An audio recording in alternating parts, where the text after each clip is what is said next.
Suella Braverman, like Priti Patel, is in a quandary if she wishes to pursue her Rwanda option. Now, she's a lawyer, so she ought to know what she's talking about, but I fear she doesn't. I fear she gets waylaid by rhetoric rather than reality. The reality is based on three documents. The first is the 1951 Convention on Refugees. That's the main one. Then there's extra stuff from 1967, and there's also the ideas in the European Union, which the Dublin Convention, which established that a refugee had to present themselves to the first safe country in Europe that they arrived at. Now, once we left Europe, that convention failed. And we've now got to prove that if a refugee comes across the Channel from France, they're coming across from a safe country. It's slightly difficult to prove that because we would have to establish absolutely that they began their journey in France. So unless we have a clear legally demonstrable route that these people took, which is quite difficult to establish, then it would be very difficult to return them to France anyway. And would France take them? Probably not, which would mean we'd probably have to send them back to the country of origin, which would be an instance of refoulement, which is against the agreement that we have made in the 1951 Convention. Let's look at the specific article in the 1951 Convention is Article 31. So, as I say, all this really falls into place because, or all this falls out of place, rather, because of Brexit. Brexit has queered the pitch.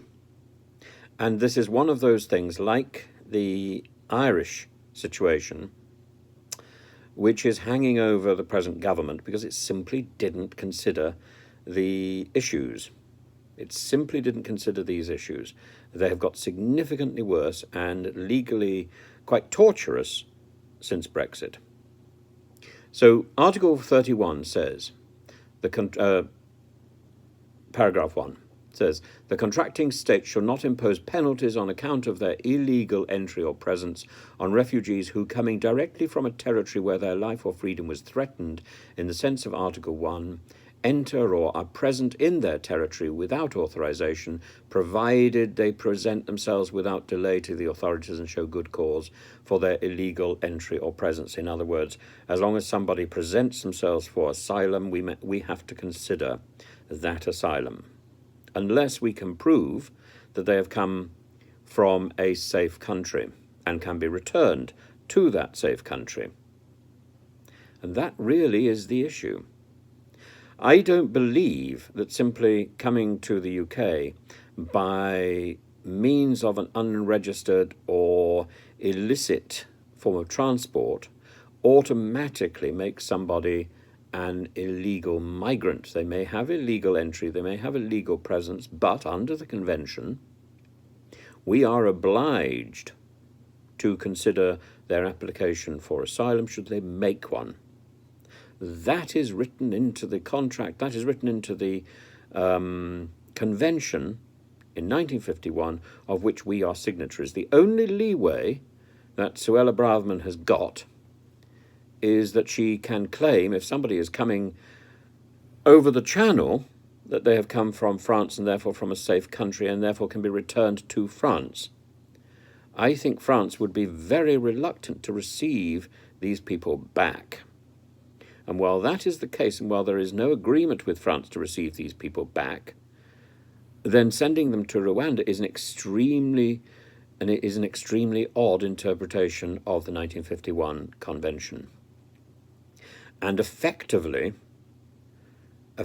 delegates our duties as a signatory of the 1951 Convention to a third state. And that, I think, is legally very, very questionable, as indeed we're under some serious legal questions when it comes to the Northern Ireland Protocol, should we wish to change it.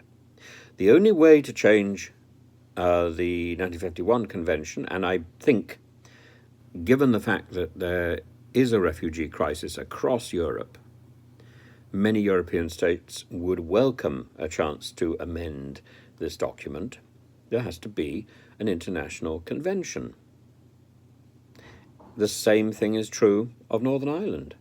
We cannot, on our own will and on our own whim, change an international law that we have agreed to, because that tells the rest of the international community that we don't respect international law.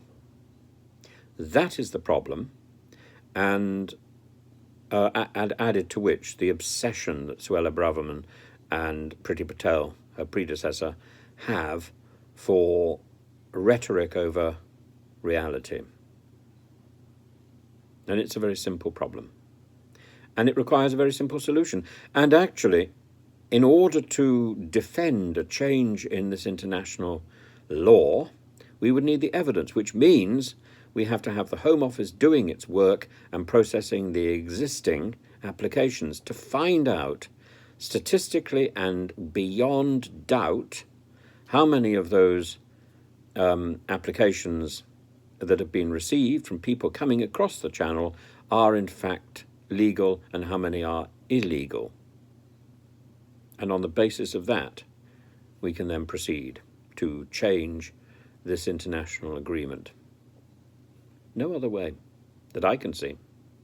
And everything else is bluster and distraction.